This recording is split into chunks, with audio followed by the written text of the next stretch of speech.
The wind howled like a dying animal through the Rockies, but the true terror was the silence of starving children.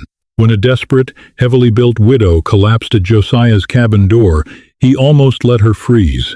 He didn't know this shunned outcast would soon become his family's only salvation. The winter of 1881 did not just arrive in the Wind River Range. It attacked.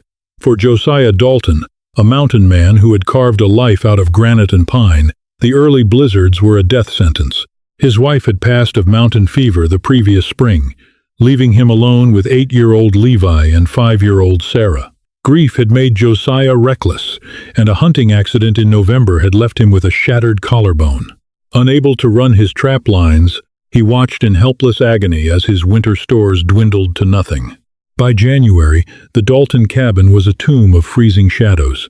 Josiah had resorted to boiling pine needles and leather straps to make a bitter broth, desperate to silence the hollow, whimpering cries of his children. His own body was wasting away, his ribs sharp against his pale skin, his eyes sunken and haunted. He had accepted that they would not see the spring thaw. Then came the knock. It was faint at first, easily mistaken for the crack of a freezing timber or a branch striking the heavy oak door. But it came again, 3 desperate rhythmic thuds. Josiah reached for his Winchester rifle with a trembling, frostbitten hand. Bears and desperate outlaws roamed the high passes, and starvation made everything dangerous. He unlatched the heavy iron bolt and pulled the door inward, bracing against the violent swirl of snow. A body collapsed across the threshold, burying his boots in a mountain of heavy wool, silk, and freezing flesh. Josiah dragged the figure inside, straining against his unhealed shoulder. As the firelight flickered over the stranger, he stared in disbelief. It was a woman, but unlike any woman he had ever seen in the high country. She was remarkably heavy, her face round and flushed with a dangerous icy blue hue, her thick fingers adorned with elegant but tarnished rings. She wore a velvet riding coat that was torn and caked with ice. To the rugged, emaciated mountain man, her sheer size was a jarring, almost offensive contrast to the starving reality of his home. In a world where every ounce of fat was burned for survival, her body spoke of immense wealth, city parlors, and a life entirely removed from the brutal reality of the frontier. She coughed violently, her chest heaving as she gasped for the thin cabin air. Levi and Sarah crept from their blanket fort, their huge, hollow eyes fixed on the massive woman on their floor. "Water," she rasped, her voice unexpectedly melodic despite the raw rasp of the cold. Josiah fetched a tin cup of melted snow and held it to her trembling lips. "Who are you?" he demanded, his voice gravelly from disuse. "Where did you come from?" "Martha," she whispered, shivering violently as the cabin's meager warmth hit her frozen skin. "Martha Montgomery. My stagecoach." The driver tried to take the ridge trail to outrun the storm. The horses slipped. They all went over the edge. Josiah's jaw tightened. "And you?" "I was thrown clear before the wagon rolled," she said, tears mixing with the melting frost on her cheeks. "I've been walking since yesterday afternoon." Josiah looked at her skeptically. A woman of her considerable size, dressed in city velvet, walking for a day and a night through a Wyoming blizzard? It was a miracle she hadn't frozen solid. But as he looked closer, he realized her very flesh had insulated her core. Her weight, something society undoubtedly mocked her for in the parlors of Denver or Cheyenne, had kept her heart beating while the thin, wiry stage driver had likely frozen in hours. "I have nothing for you," Josiah said, his tone flat, defensive. "We are starving, Mrs. Montgomery. You walked into a graveyard. I can let you warm by the fire, but tomorrow you have to leave. I can't feed my own kin, let alone a woman of your stature." The cruelty of his words hung in the air. But Josiah was past the point of manners. He was a desperate father. Martha did not flinch. She pulled herself up into a sitting position, wincing as her stiff joints popped. She looked at the emaciated children, her eyes softening with a profound maternal sorrow. Then she reached into the heavy, ice-caked folds of her dress, her thick fingers fumbling with the lining of her corset. "I don't need your food, Mr. Dalton. Josiah Dalton." "Mr. Dalton." Martha ripped a seam in her heavy velvet skirt. From the lining, she pulled out a long, tightly wrapped oilskin pouch. "Before the driver lost control, he made us throw the cargo out to lighten the load. The strongbox went over the cliff, but the emergency rations were strapped to the backboard. I dragged what I could into a snow cave about a mile down the trail before I set out to find a light." Josiah's breath hitched. "Food? Salted pork, a 30-pound sack of flour, dried apples, and a tin of coffee," Martha said, locking her dark, intelligent eyes onto his. "And in this pouch, I have $300 in gold eagles. I will give you all of it, every last crumb and coin, if you go back down that mountain, fetch those provisions, and let me stay here until the spring thaw." Josiah looked at the oilskin pouch. He looked at Levi and Sarah, who were staring at the woman as if she were an angel sent directly from the heavens. He didn't care about the gold. Gold couldn't be eaten, but the pork and flour, that was life. "A mile down the trail?" Josiah asked, his voice shaking. "Near the Split Rock Formation." "Covered in a pile of pine branches," Martha confirmed. Josiah didn't say another word. He grabbed his heavy coat, wrapped a wool scarf around his face, and stepped back out into the raging dark. He found the cache exactly where she said it would be. The physical toll of dragging 40 pounds of supplies up a snow-choked mountain with a bad shoulder nearly killed him. He collapsed in the snow twice, coughing up blood, but the thought of his children eating drove him forward. When he finally kicked the cabin door open, the sun was just beginning to break over the eastern ridge, casting a pale, cold light across the valley. Martha had not been idle. Despite her exhaustion, she had found Josiah's cast-iron skillet, stoked the fire, and was melting the last of their snow water. When Josiah dropped the sacks onto the floorboards, Martha took over with a sudden, commanding efficiency. Within an hour, the smell of frying salt, pork, and hot, rudimentary flatbread filled the cabin. To Josiah and his children, it was the smell of salvation. They ate slowly, Martha carefully rationing the portions so their shrunken stomachs wouldn't revolt. As Josiah watched this large, imposing widow wipe grease from his daughter's chin with a gentle motherly thumb, the ice around his heart began to crack. But in the Wild West, salvation rarely came without a price, and Martha Montgomery's baggage was far heavier than the gold in her skirts. The brutal weeks of February crept by, but the dynamic inside the Dalton cabin had shifted completely. The provisions Martha had brought saved their lives, bringing color back to Levi and Sarah's cheeks and allowing Josiah's shoulder the rest it needed to finally knit together. But confinement bred tension. The cabin was a single 12 by 16-foot room. Martha took up a significant amount of physical space, her wide hips and heavy frame constantly maneuvering around the narrow cot Josiah had built for her. In the beginning, Josiah's pride chafed. He was a man who prided himself on his independence, and being kept alive by the charity of a city widow rubbed his raw ego the wrong way. He was also silently ashamed of his own prejudices. He had initially viewed her weight as a sign of gluttony and weakness, a symptom of a soft life. But watching her, he realized how profoundly wrong he was. Martha was tireless. She didn't sit in the corner and act the helpless lady. She possessed a quiet, stoic strength. When the firewood ran low, she bundled up in Josiah's spare furs and trudged out into the waist-deep snow to help him split logs, her massive arms swinging the heavy maul with a rhythmic, devastating power that left Josiah speechless. She possessed a phenomenal intellect, too. In the evenings, sitting by the hearth, she would teach Levi and Sarah their letters, using charcoal on smooth pieces of birch bark. She told them stories of the grand libraries in Boston, of steam trains and ocean liners, painting a world beyond the freezing pines.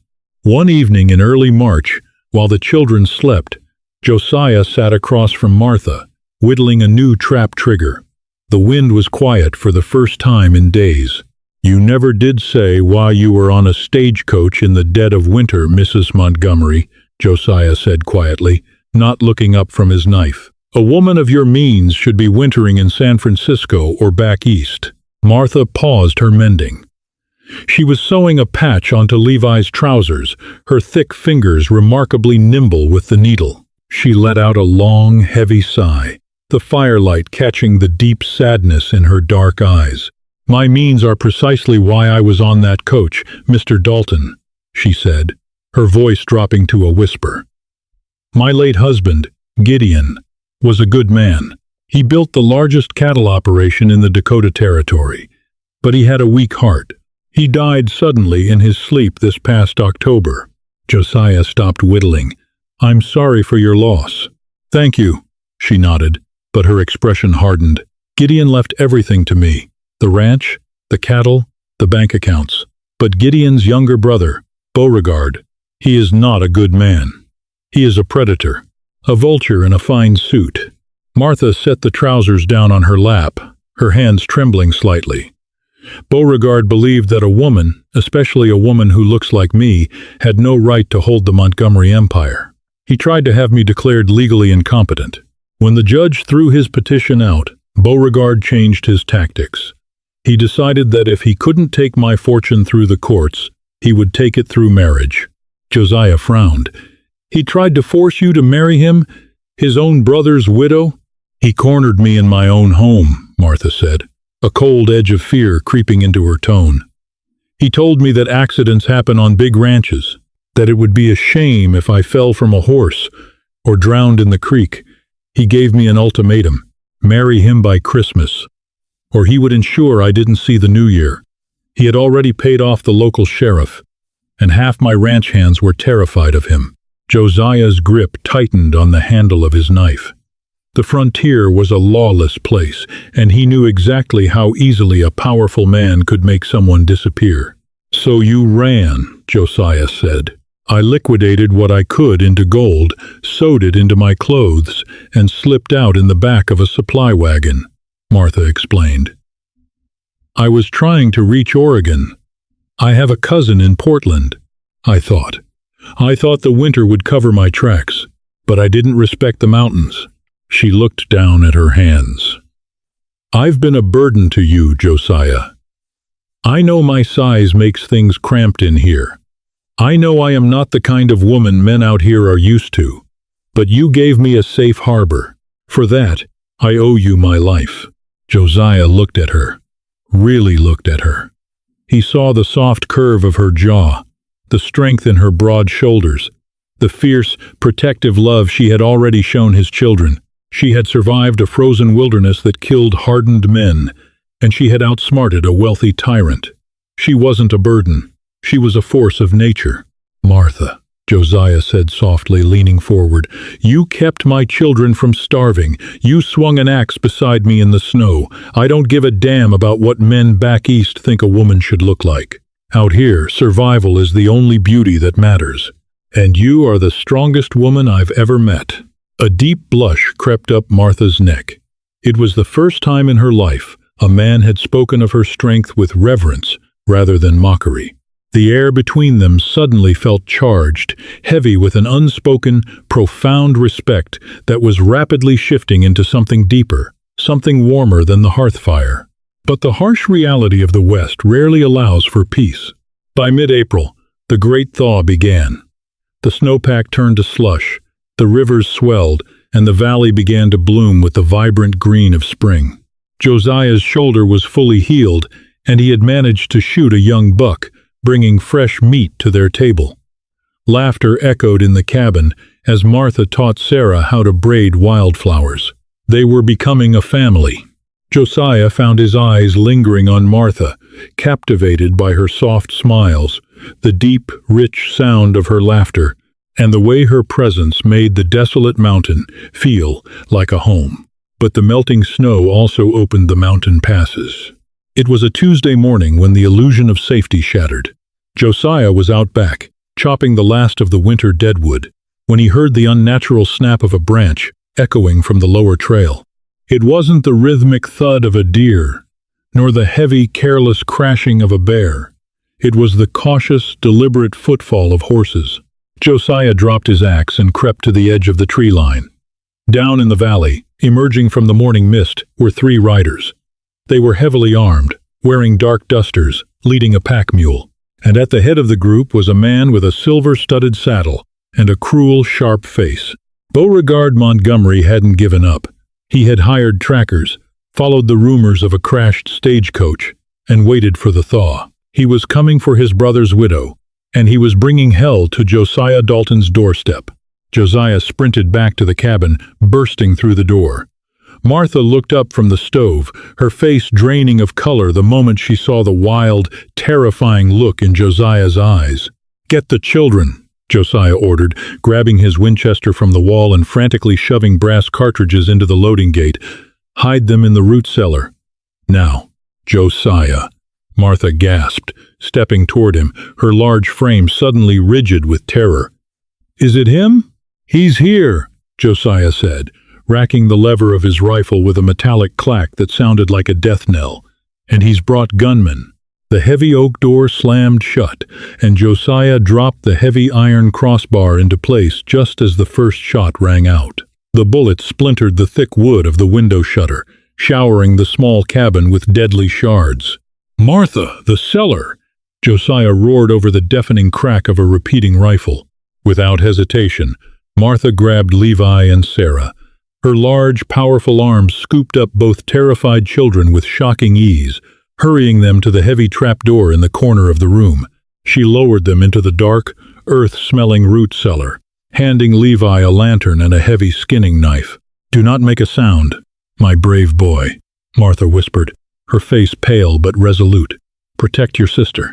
She pulled the heavy wooden door shut, concealing them in the dark.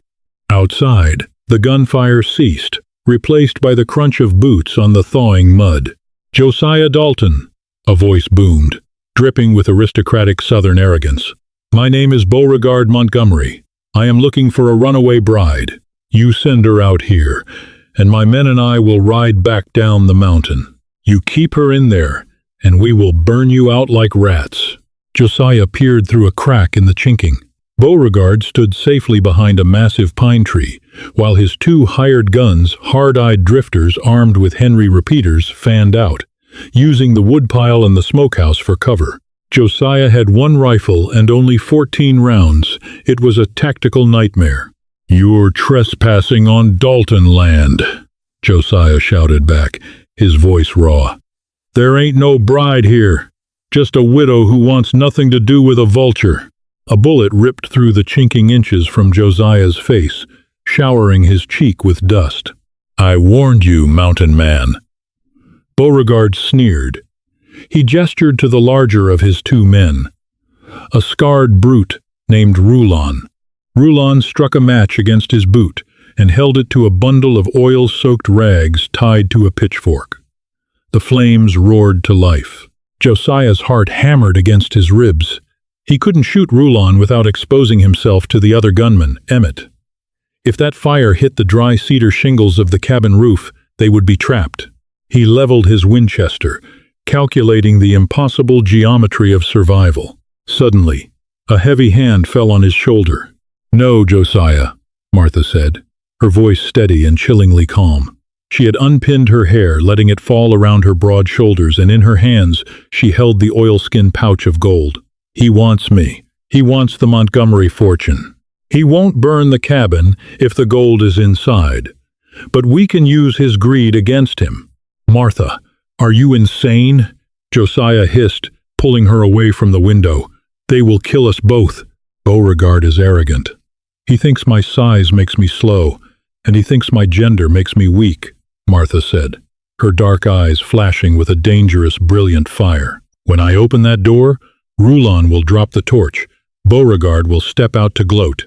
When he does, you take the men. Leave Beauregard to me." Before Josiah could argue, Martha threw the heavy iron bolt. The door creaked open, and the brilliant spring sunlight flooded the dim cabin. Martha stepped out onto the porch, her massive frame filling the doorway. She held the heavy pouch of gold high in the air. "Stop!" she bellowed, her voice echoing off the canyon walls with the force of a thunderclap.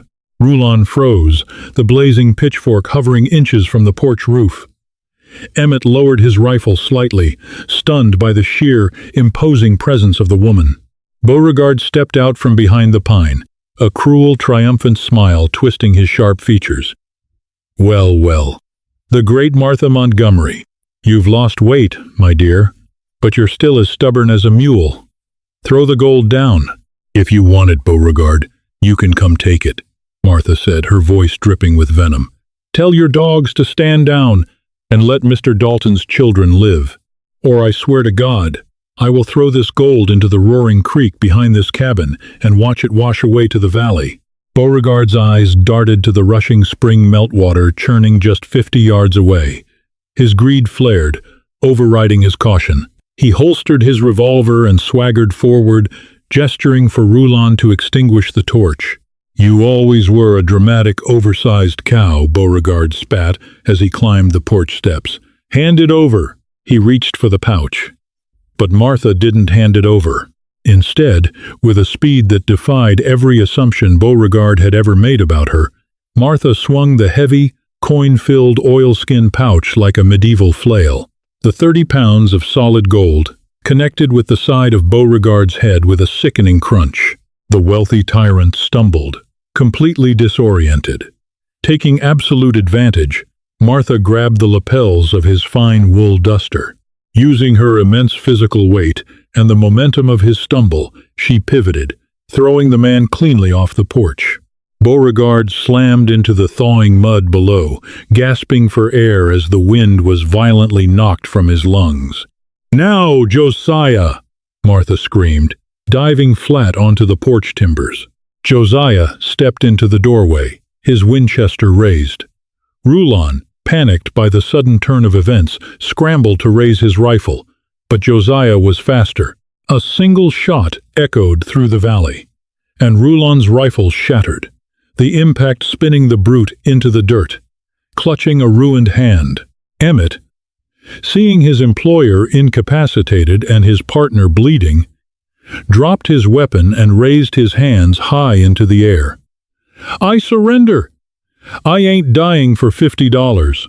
Below the porch, Beauregard groaned, desperately reaching for his holstered silver-studded revolver. But before his fingers could brush the cold metal, a heavy leather boot slammed down on his wrist, pinning it to the earth. Martha stood over him, breathing heavily, her chest heaving. She picked up Josiah's heavy splitting axe from the woodblock nearby and buried it into the stump, mere inches from Beauregard's nose. "The next time you call me a cow, Beauregard," Martha said softly, her eyes blazing, "I will butcher you like one." The frontier justice of the Wyoming Territory was swift. Josiah and Martha tied Beauregard and his surviving men to their horses and made the grueling 3-day trek down the mountain to the booming settlement of Lander. When they hauled the battered aristocrat into the office of United States Deputy Marshal Thomas Evarts, Beauregard tried to scream, "Kidnapping," but Martha calmly presented the bank drafts, the legal deeds from the Dakota Territory, and the letters of threat Beauregard had sent her. Marshal Evarts, a man who detested Easterners bringing their corrupt parlor games to his wild frontier, happily locked Beauregard in a cell to await federal transport. The charge was attempted murder and extortion. Stepping out of the marshal's office, the warm May sun washed over Lander's dusty main street. Josiah stood by the hitching post, looking at Martha. She was exhausted, covered in trail dust, and her velvet dress was practically in rags.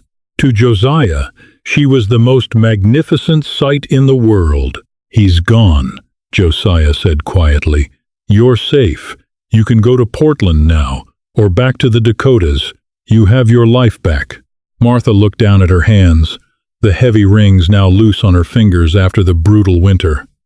She looked at Josiah, at his rugged, handsome face, and the gentle, protective way he watched over her. "I don't want to go to Portland, Josiah," she said, her voice barely a whisper. "And the Dakotas are a graveyard of bad memories." Josiah stepped closer, his heart pounding harder than it had during the gunfight. He reached out, his calloused, rough hand gently brushing a stray lock of hair from her cheek. "Martha Montgomery," Josiah said, his voice thick with emotion. "You came to my door, a stranger, and you saved my children. You saved me. I have nothing to offer you but a bullet-holed cabin and a hard life in the high country. But I love you. I love your mind. I love your courage. And I love every inch of the woman who fought a blizzard and a madman to keep us breathing." Tears welled in Martha's eyes, spilling over her flushed cheeks. For years, she had been judged by her size, mocked in whispers, and married for her husband's convenience. Here, in the wild, untamed mountains, she was loved for exactly who she was, a fierce, unstoppable force. "Then I suppose we have a cabin to patch up, Mr. Dalton," she smiled, leaning into his touch. They were married 3 days later by a traveling Methodist circuit rider in the Lander Valley. The wedding was simple, attended only by Levi, Sarah, and Marcia Levarts. But the legacy they built was extraordinary. Using the gold from the oilskin pouch, Martha and Josiah did not return to the miserable life of trapping. Instead, they purchased prime grazing land in the lower Wind River Valley. Historical records from the Fremont County Archives show that in the spring of 1882, Josiah and Martha Dalton registered the Falling Star brand. Combining Martha's brilliant business acumen from her years in the Dakotas with Josiah's unmatched knowledge of the Wyoming terrain, the Dalton Ranch became one of the most prosperous cattle operations in the territory. Martha never shrank herself to fit the expectations of frontier society. She remained a large, imposing, and deeply beloved matriarch, known throughout the West for her boundless generosity, her roaring laughter, and the legendary feast she hosted every winter for any traveler caught in the snow. She had arrived at the mountain man's door as a starving, freezing outcast. But Martha Dalton proved that true survival in the Wild West wasn't just about the strength of a man's back. It was about the unbreakable, fiercely protective fire of a mother's heart. If you were captivated by this incredible frontier tale of survival, love, and breaking the mold, hit that like button and share this story. Martha and Josiah's legacy proves that true strength and beauty come in all forms, and love can bloom in the harshest winters. Don't forget to subscribe to our channel for more thrilling, real-life historical dramas and Wild West romances. Drop a comment below. Would you have braved the blizzard to save a stranger?